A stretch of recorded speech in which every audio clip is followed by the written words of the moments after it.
বাংলা শূন্যলতা, স্বর্ণলতা, আরবি আকৃতিমুন, উর্দু আস্তিমুন দেশি, হিন্দি আলোক লতা, English air creeper, botanical Cuscuta reflexa রক্স পরিচিতি। স্বর্ণলতা এক প্রকার পরজীবী পাতাবিহীন নরম সোনালী বা হলুদাভ লাল বর্ণের সরু লতা। অন্য গাছের উপর হয় বলে পরগাছা বলা হয়। মাটির সঙ্গে সম্পর্ক রাখে না বলে এর নাম আকাশবল্লী। বিস্তৃত শাখা প্রশাখা যুক্ত বলে বেড়ার ধারে কুল ও অশ্বত্থ প্রভৃতি গাছের গায়ে জোকের মতো বসে যায়। মূল দেখা যায় না এবং পাতা হয় না বলে যে গাছে হয় তার থেকে খাদ্য গ্রহণ করে এবং সে গাছের ডাল পাতা শুকিয়ে দেয়। ফুল সুগন্ধযুক্ত সাদা বর্ণের ছোট বোটায় গুচ্ছবদ্ধ হয়। ফল থোকা থোকা শিরাযুক্ত এক স্থানে 1 থেকে 4টি হয়।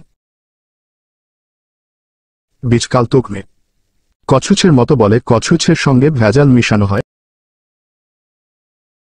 বীজ মাটিতে পড়ে গাছ হয়, কিন্তু পোষণ উপযোগী পদার্থ মাটি হতে শোষক মূল দ্বারা রস গ্রহণ করে এবং গাছ বড় হলে গোড়া শুষ্ক হয়ে বিলীন হয়ে যায়। জানুয়ারি ও ফেব্রুয়ারি মাসে ফুল এবং এপ্রিল ও মে মানে ফল হয়। স্বর্ণলতা এবং বীজ ব্যবহার হয়। এর কার্যকারিতা 3 বছর।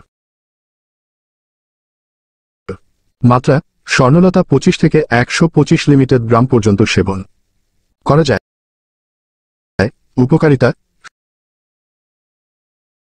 স্বর্ণলতা যকৃত, প্লীহা, অন্ত্রনালী ও শিরা সমূহের রোগে উপকার এবং দূষিত মাদ্দা দূর করে।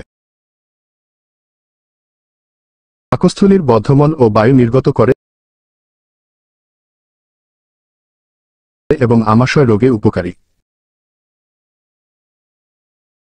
স্বর্ণলতা রক্ত পরিষ্কারক এবং চর্মরোগ ও পালাজ্বরে উপকারী। রস কামলা রোগে অত্যন্ত উপকারী। ঘর্ম ও প্রস্রাব প্রবাহক এবং দুধবর্ধক ও শ্বেতপ্রদর-নাশক। সিরকার সাথে ব্যবহারে হিক্কা রোগে, সেকেনজাবিনের সাথে ব্যবহারে পিত্তজনিত রোগে উপকারী। স্বর্ণলতার জোসান্দা বা কাত অত্যন্ত দাষ্টকারক। আলকিন্দি স্বর্ণলতা চাতুর্থিক জ্বরে ব্যবহার করেছেন। মধ্যপ্রাচ্যে মালেকুলিয়া ও শ্লেষা প্রধান মিয়াজ এবং সেতি ও পুরান মামরি রোগে ব্যবহার করে।